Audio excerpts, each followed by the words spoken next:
What is up, you guys? It is your boy Phoenix Brenton here. In today's video, we are going to be talking about the Denver Broncos. Now, before we get in today's video, obviously, this is going to be the last video before we finally get to the final teams of the division. But I'm going to say this right now. I am not doing the NFC West nor the NFC North to start these final teams. So what I will be doing, we're going to start from the NFC South and do what we normally do then afterwards, which is NFC East, AFC South, etc. And I'm going to leave the NFC North and the NFC West teams, so the Packers and Seahawks, for last. And it's going to be a little fun and exciting that I leave them for last. Because, again, they're my favorite teams, so I think it would be a little funny for me to just leave them behind. And also, again, like and subscribe. We're on the road to getting to 700 subscribers. And also, I have a playlist of all the NFL teams in the league. And if your favorite team isn't there yet, it's probably because I haven't uploaded that video yet. But anyway, enough said. Let's get into the video. And let's start off with Denver Broncos and talk about the Denver Broncos and their offseason. At first, I thought their offseason was actually really, really big. It kind of wasn't, outside of the three big signings, obviously, and Evan Ingram, Derek Greenlaw, and Talanoa Hufanga. Those are pretty much the big signings that they made. And I guess J.K. Dobbins to some extent.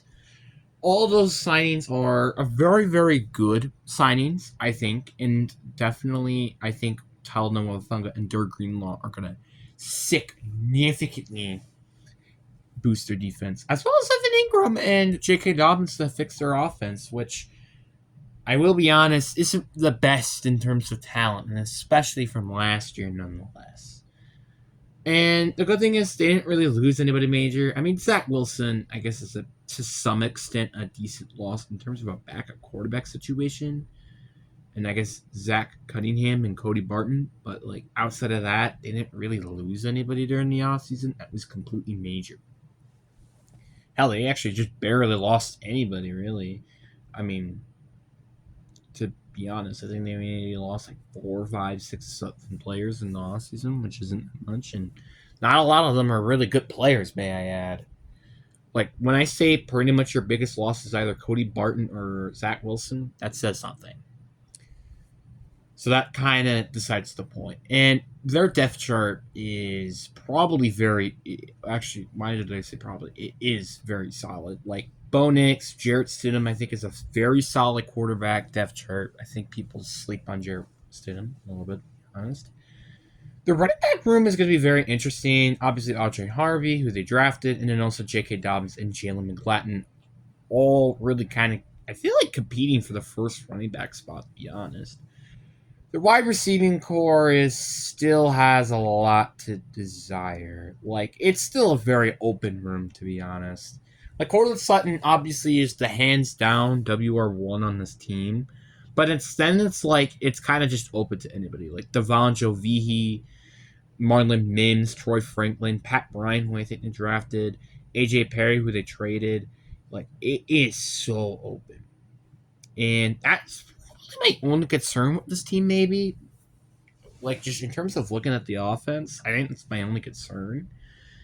That it's just like, I don't really fully trust that wide receiving room outside of Cortland Sutton.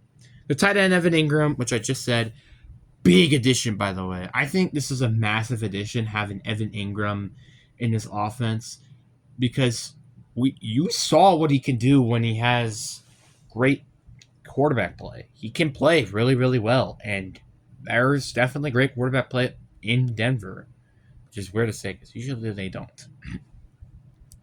Then their offensive line is also very solid with like players like Garrett Bowles, Ben Powders, Quinn Meisner. Is that how you pronounce his last name? I might be wrong. And Micah Glinchey. Very solid. And then their defense. This is going to be nasty. Starting off with their front seven, it is a little bit not great. I mean, I do think Derek Greenlaw's solid, but like Nick Bonito, I didn't he had like a breakout season last year and had like 9 sacks or something last year. No, he had 1 sack last year. Never mind. Oh, that was the 2025 preseason. Well, what did he had?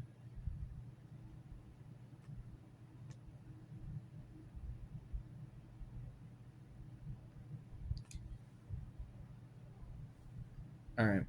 Sorry. Hold on. Sorry, I was just looking at where the stats are. And actually, he actually had 13 and a half sacks last season. So he had a very good sack season.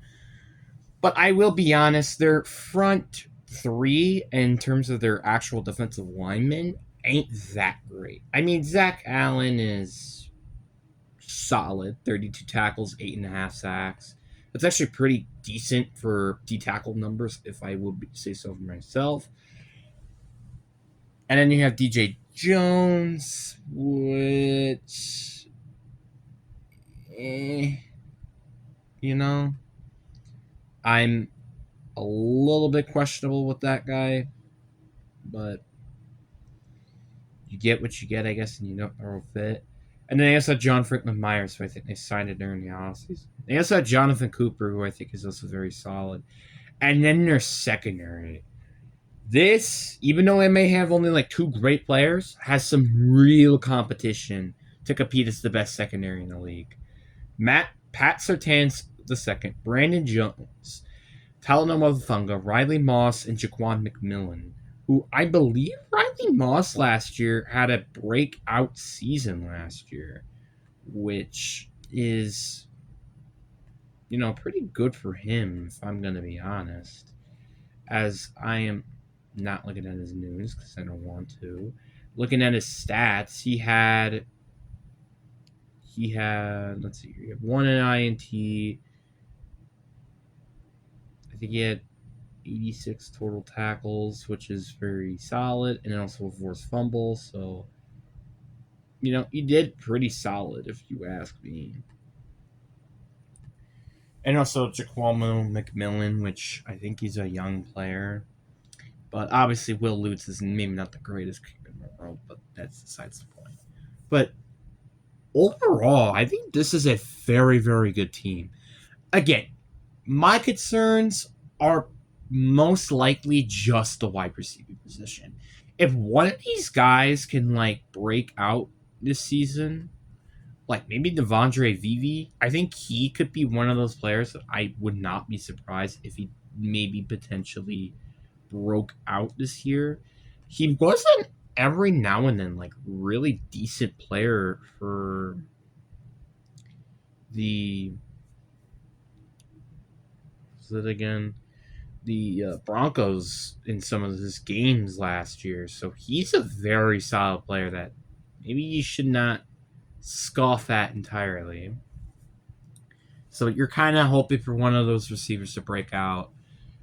Otherwise, that receiving corps looks pretty garbage, to be honest. And it's, like I said, the only problem I would say with that team, outside of that, pretty well-rounded team, and they should probably make it to the playoffs this year.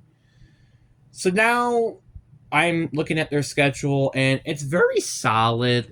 Obviously, minus the teams that you have to go against this year, you don't have a lot of big teams that you have to go against, maybe besides the Eagles and the Bengals to some extent, the Commanders, and the Chiefs they're in their division. So it's it's not the bad schedule, but it's not an easy schedule by any means, and especially because of your division. So now let's go to their floor, aka worst case scenario. You will win your week one opener though, at least against Tennessee. I do think that's definitely going to happen. But then you're going to lose two straight, which is to lose to the Chargers on the road and the Colts on the road. Then you get a win back against Cincinnati at home. Then you lose to Eagles on the road, and you lose to the Jets in London. But you do get 2 wins in a row, which is the Giants and the Cowboys at home. You do end up losing to the Texans on the road. You do get the win, though, at home against the Las Vegas Raiders. I do think you actually probably, worst case scenario, do end up beating the Chiefs at home. I think I could just see that happening. Because, again, rivals and stuff. Then you lose 3 straight, actually, which is the Commanders and the Raiders on the road. Then the Packers at home, which that's a pretty tough team to go against if you ask me. You get the win against Jacksonville in Week 16. Then you lose to the Chiefs on the road. And then you lose to the Chargers at home. So your worst case scenario is 7-10. it's a very still. I think it's a very decent floor. It's not what I think Broncos fans would hope for, but at the end of the day, it's not a terrible floor by any means of the imagination.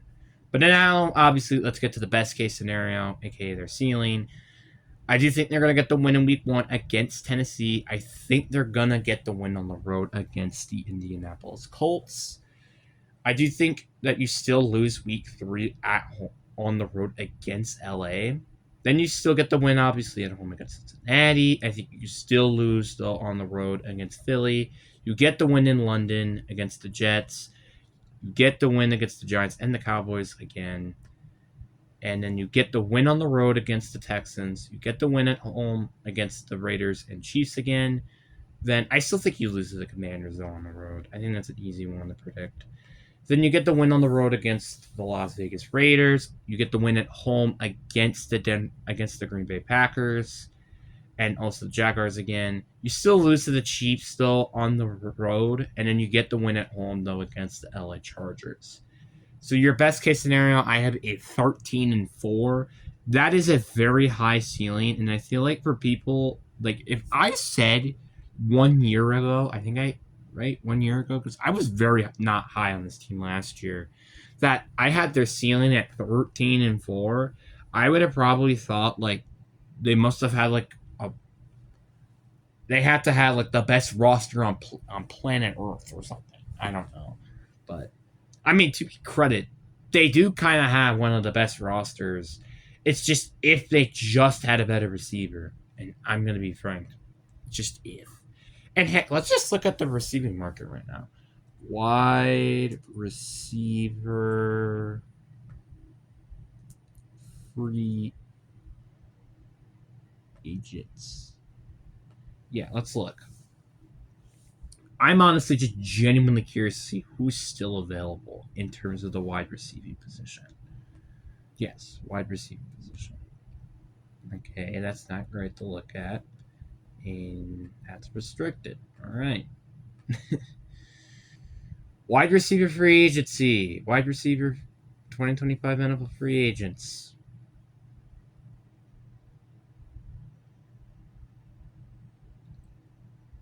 Does it show me who's just available? No. All right, I'll show you. I'll tell you when we get there.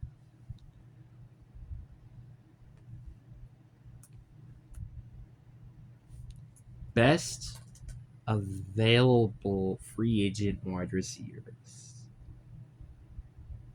Those are not the best because they're not even there in free agency.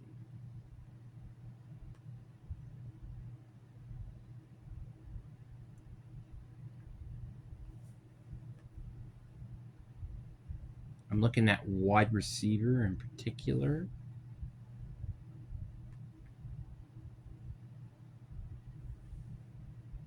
Oh, I'm sorry. I didn't know I was still recording. So there's Marty Cooper. There's still a Marty Cooper in free agency. There's still, honestly, I think Marty Cooper's a solid receiver. Gabe Davis is still available, which honestly for him, I'm kind of surprised that he still is available. To be honest. And that is all the receivers that they show me in this. I obviously think there's other receivers that they just don't show, which I wish they just did. But yeah. But again, Marty Cooper, Gabe Davis, those are some very solid receivers that I think can definitely help this team significantly. And I mean that literally. But anyways, guys, so I hope you guys enjoy. Peace.